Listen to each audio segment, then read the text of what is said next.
Welcome to the Happy Disruptors podcast. If you're a creative thinker with an unconventional approach to your industry, you just might be a happy disruptor. Join your friends at the Great Outdoors Foundation for honest conversations about tackling critical issues like conservation with an uncritical disposition. If you like to smile and get things done, this is the podcast for you. Hello and welcome to the Happy Disruptors podcast. I'm Katie Hartman, and today we are joined by board member Ben Arado. Ben, so glad to have you here. Glad to be here. Why don't you tell us a little bit about yourself? Good morning. Hello, my name's Ben Arado. I live here in Des Moines. I'm an attorney. I work for the law firm of Wandro, Canny, and Lawler. We're right downtown. We do a little bit of everything. Small, medium-sized firm.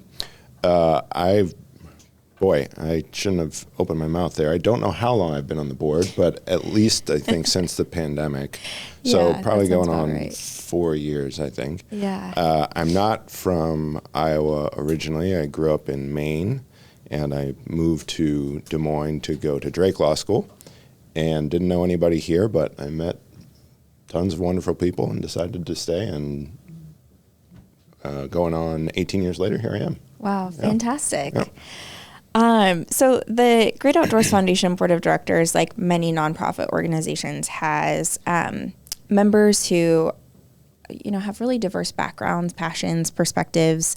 What motivated you personally to get involved with the board? Yeah, so I, like I said, I moved to Des Moines not knowing anyone.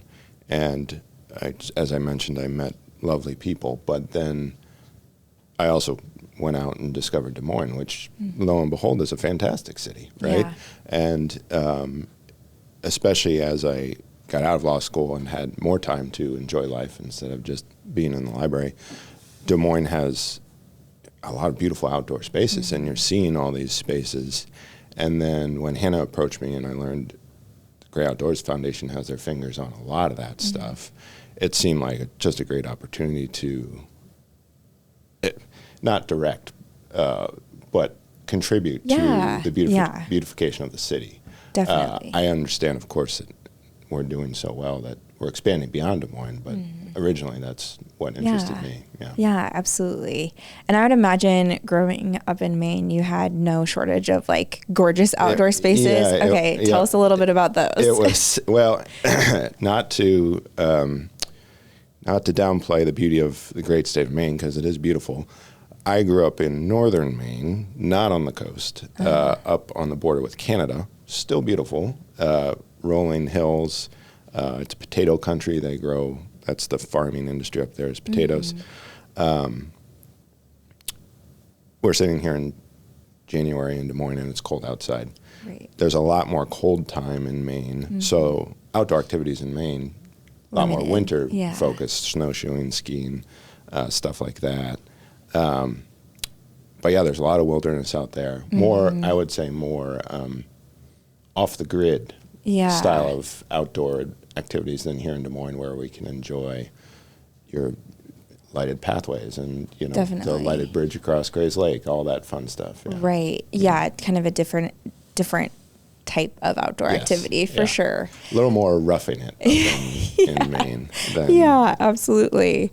So would you say, obviously it sounds somewhat akin to the way that Minnesota really prides itself in embracing the outdoor weather activities and getting outside, snowshoeing, all of the ice sports.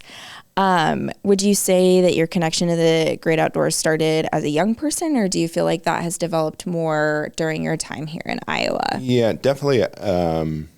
I think I was definitely an outdoor kid growing up. Definitely has changed a little bit in terms of the outdoor activities you want to do as an adult. Usually less getting dirty, more maybe bike riding, or now that I'm old enough not to be ashamed to admit it, I'm a big birder. I love birding. Always have. Yeah. Okay. So, you don't have to really get dirty to do that. Right, yeah. And hopefully not sweaty. I understand people like to complain about weather wherever they live, but coming from Maine, I very much enjoy the climate we have here in Des Moines. Sure, there's some times where it's extremely hot or extremely cold, but you get a lot of great in-between time. And for people who like to be outside, perfect. Right. It works out really well. Okay. So what are some of your favorite birding locations? Hoping you'd answer that. Yes. Well, so there's the Brown Woods, Browns Woods over Yes. on the south side. There's that state park right there, which I don't think the state park is called Browns Woods. Walnut Woods. Walnut Woods. Yes. There we go. Yeah. You know, they have an actual, like a hut you can sit in. Right. Okay. Is And that the Purple Martin? Are there? No, that's a different spot. That's a different spot. That's okay. a different spot. So there's the Purple Martin nesting area.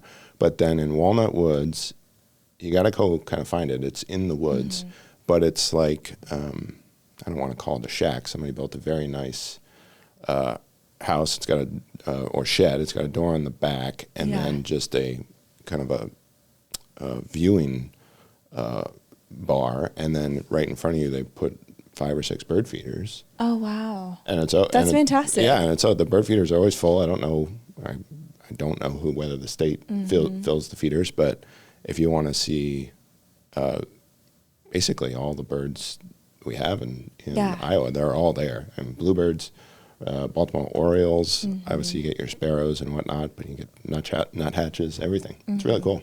And usually there's not raccoons hanging around, so that's good too. That's always good. Yeah. I feel like the next logical question is, do you have a favorite bird? Like, what's their prized bird that you're looking for? So I'll tell you 2 more bird stories, and then we can move on. But my favorite bird story was actually not in Iowa, it was in Colorado, and camping in the Rockies. And I saw a bird called an American Dipper, which I didn't know what it was when I saw it, and I had to go look it up. But it's a pretty plain looking bird, just looks like a kind of the size of a robin, looks like a songbird, but it's the only songbird in America that swims. So it dives like a duck, basically. Oh my gosh, and I didn't even know that was a thing. Yeah, I saw this bird, it was in a stream obviously, and I thought, like, is that bird just tired of it and ready to end it? Why does it keep jumping in the water? So I had to go look up, but it's called the American Dipper. And so I felt lucky to see that. I also was very fortunate to have met David Sibley this summer and go birding with him. Oh, wow. For birders, they probably know David Sibley. They probably have his book. He wrote one of the definitive birdwatching books. Right. Draws all his own illustrations. So I got to go birding with him, which was incredible. That's amazing. Yeah. Wow, what a cool experience. Yep, that was great. As a kid, I was a big fan of what I thought was the Baltimore Oreo. So that was I was really, really excited about that. And I was probably older than I should have been before I was told it's not. I was like, oh yeah, it makes total sense. Like black and white, like an Oreo, right? Do they have an orange? It's black and orange. Yeah. And a little bit of white, but There you go. I was too old before I realized that they're not Canadian geese. It's Canada geese. Oh. They aren't from Canada. The name is. They're not Canadian. They're Canada geese. They're not big fans of like maple syrup. Right. They don't say A. They could be, but. Oh, well, listeners, you've gotten your bird talk for the day. Write in. Tell us what your favorite bird is. Okay. Shifting gears totally. So the Great Outdoors Foundation's organizational values are innovation, collaboration, and stewardship. Which of those values resonates with you the most and why? So I would say kind of in, how do I want to say this? I'm not sure this would have been my choice coming to the board, but now having seen, to put you on the spot, the fantastic job that the Great Outdoors Foundation does, I would say it's innovation that is constantly impressing me with the work that you and Hannah and everybody else does. I don't want to call them workarounds, because they're not that, but the new ways of connecting with people and outreach that it seems like you're constantly coming up with is just super impressive to me. Just don't mean to put you on the spot, but you guys do a fantastic job. Thank you. Obviously, the stewardship, I think, would be second, just because that is essentially what we're here for, right? To make sure it's here for the next generation. Yeah, I feel like if you are familiar with the Great Outdoors Foundation or just with conservation in general, it's like, oh yeah, a conservation organization would absolutely have stewardship as one of their values. It's so critical, and it's something we think about internally very often.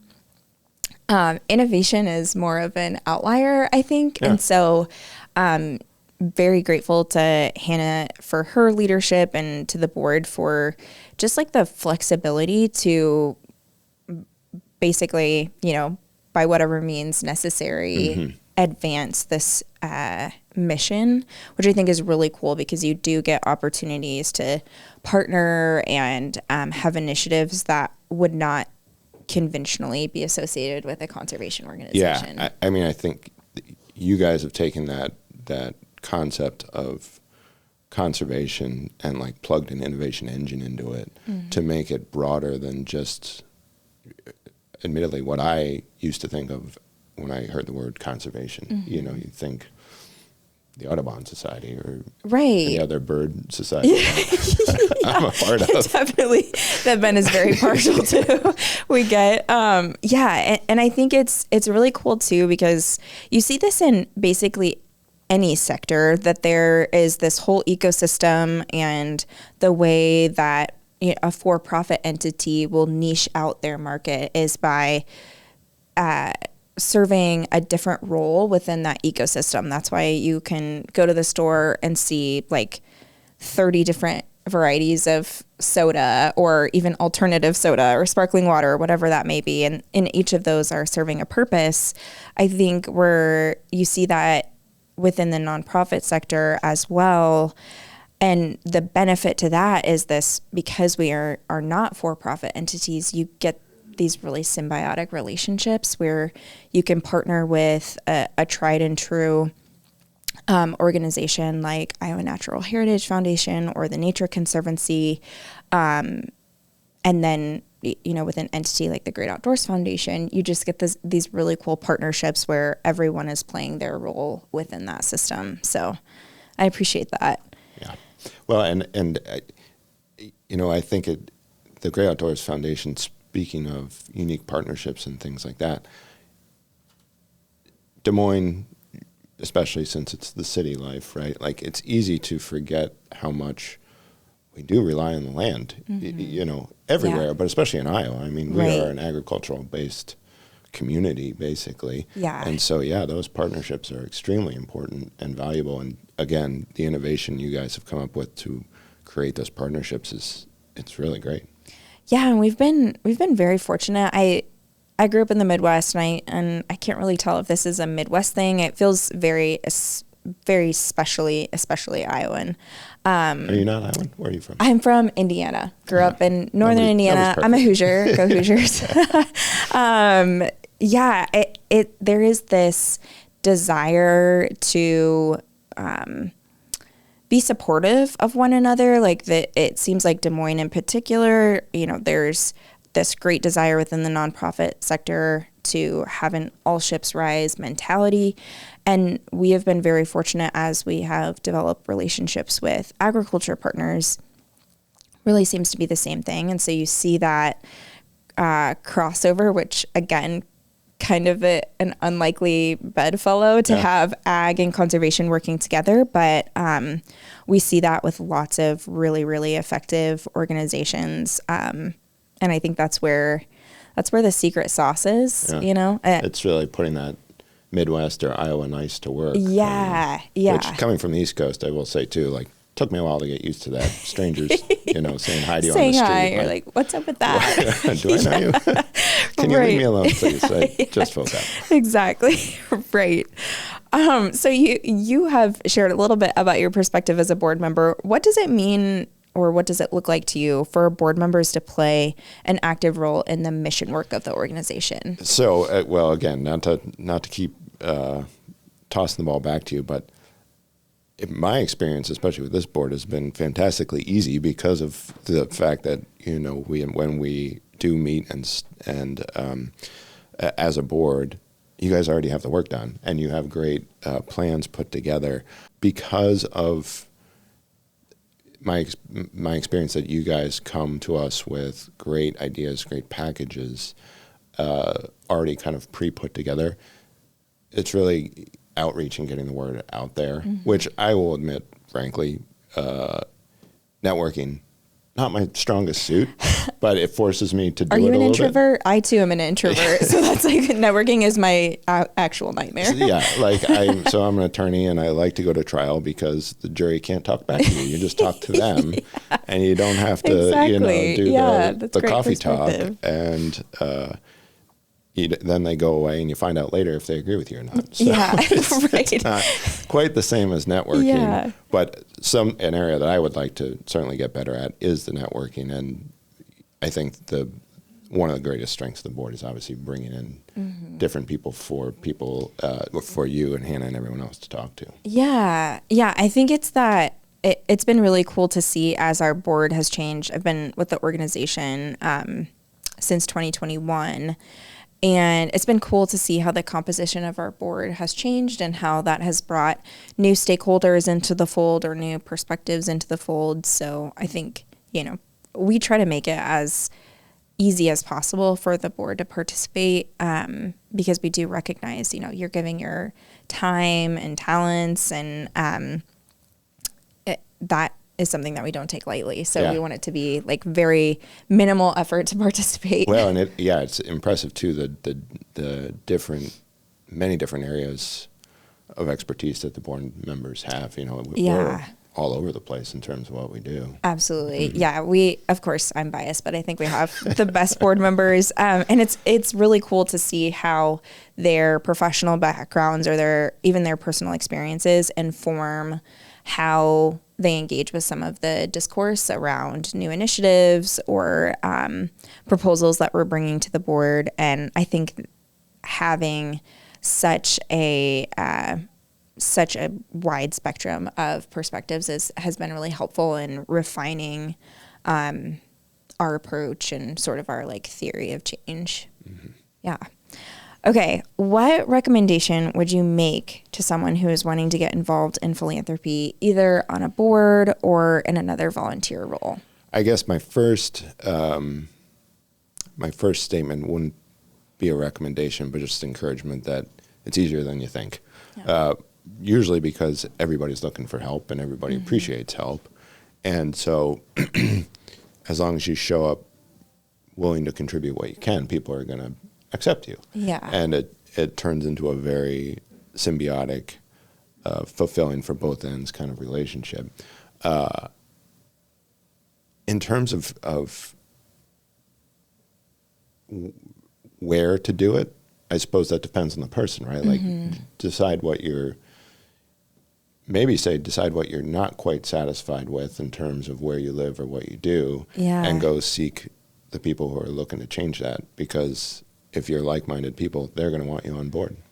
Yeah, that's actually a really helpful exercise of oftentimes, and I think this is great advice too, is, go get involved with an organization that is involved with the work that you're super passionate about. So something that you love or something you have a personal connection to. But I also love the idea of that, be the change that you want to see in the world, that you wish to see in the world. So thinking about the things in your community, we have audience local and statewide and even regionally. But if there are issues around you that you want to see addressed, actively participating in that. Yeah, I think, it's a slightly different approach than personal growth, where, you might say, well, get out of your comfort zone, do something you don't like. That's not, I don't think that's what you want to do when it comes to volunteer work. You do want to be doing something that you like and something that you care about. Right. Because otherwise you're just going to be miserable. Right, exactly. Probably not going to have a high success rate there. Yeah. No, I think that's super sound advice. And I guess as a follow-up question, especially for someone who moved to a new community and established roots, in a place where you didn't have previous connections, what were some of the functional or practical ways that you got connected with some of these organizations? I'd have to credit Drake Law School, really. Yeah. I suppose that back when I was a kid and now in law school, you do have that. It makes it easier when you're in school because there are all those opportunities around you. Once you get out of school, I suppose you rely on your friends and connections and talking to them about what they do to find different organizations. Yeah, absolutely. Obviously there's the internet and things like that, but there's so much out there that is not really tailored to you or necessarily something that you are interested in. It's all there. But and we do, I guess, again, for hyper local listeners, the Community Foundation of Greater Des Moines and United Way of Central Iowa, I think both have some like volunteer resources there. But yeah, to your point, if you just do a Google search, you're probably going to be inundated with opportunities. So I like that idea of sort of using your existing network. Yeah. I think that's what you have to do, and hopefully you have a network, right? Yeah, but everybody's got a network of some size. For sure. And I think to your earlier point, many nonprofit organizations like to have someone actively pursuing an opportunity to engage with their mission, that is super exciting. And so whether it's in a board position or on another committee or in a different volunteer capacity, they want to be able to connect you to that. So hopefully that first step is the hardest one. All right. So any other thoughts you want to add before we jump into our final segment, Ben? I know I don't know what the final segment is, but it's intriguing me. So yes, I kind of want to know what it is. This is every single episode we close out with our segment, Let's Whiteboard It. We're big fans of whiteboards. At our office, there are whiteboards all over the place. So this is an off-the-cuff question. You have a whiteboard to your right. So if you want to grab that, you can either write or draw your response to this question. And you can answer this and, take it however you will. There's no right or wrong way to interpret it. But what are you most proud of related to your work with the Great Outdoors Foundation, what we as an organization have accomplished so far, or what are you most excited about looking ahead? Ooh. While Ben is writing his response. Or drawing. Right, exactly. Or drawing. We do have some artists on the board. I think that both Chris Costa and Gene Meyer have drawn their answers. If I'm recalling. It's a tough challenge to take, but now, sorry to interrupt. No, you were good. Could you give me the question one more time to make sure yes. I'm on point? So as it relates to your participation on the board, what are you most proud of that we have done as an organization, or what are you most excited about looking ahead? So listeners, while Ben is writing or drawing his response to our Let's Whiteboard It segment, make sure to like and subscribe wherever you are listening to this podcast. As you know, this is a part of our Meet the Board series, and we are so fortunate to have, again, about a dozen different board members who bring their own unique perspectives to the Great Outdoors Foundation. So really excited to continue introducing them to you. I'm sure you'll see some familiar faces. But follow along with what we're doing on all major social platforms. And if you aren't already, go to thegreatoutdoorsfoundation.org to subscribe to our newsletter. All right. Did I give you enough time? You did. Okay. And I know we've got the videos on too, but I have messy handwriting, so I'm not going to point this at the camera. Okay. But I'm going to go fair. with the acceleration. Oh, fund. yes. Yeah. Because that sounds like that's to the moon, right? Yeah. Hopefully. Yeah, absolutely. Absolutely. And if it works as intended, I think, sky's the limit. Right. Yeah. Well, and it goes back to our earlier conversation around innovation. So Ben is referencing our Conservation Acceleration Fund, which is it's a funding tool that we use to provide gap funding for conservation practices across the state and hopefully here very soon, even outside of the state of Iowa. The beauty of that is that we are just supporting the work of the agencies and entities that are already on the ground and really essentially removing that last barrier to getting a project to completion, which is really exciting. And I think you see that outsized impact of being able to capital stack in such a way that, would otherwise not, the project would not be funded. I think it's a great example of that innovation that you guys are so good at. Yeah. Yeah. And it brings together, like, there's a really significant collaboration component to that as well. And I think there's a lot of great work going on right now. And as Hannah's talked about in the past, many of our barriers to conservation and agriculture are either funding or funding adjacent, oftentimes related to some of the red tape or processes for getting funding distributed. But it is a really cool thing to see, just being able to support the partners in the work that they're doing. And, a couple of years ago, we had a site visit with, I think he was like a 7th generation farmer, something wild. But he, veteran, owns this land in Southwest Iowa, and to have his project receive this funding was like transformative, not only for his land, but then obviously the acres around that were also being captured in his grade stabilization, which is a pond, as we like to say. So, Ben, thanks so much for being here today. Thank you guys for tuning in, and we'll see you next week.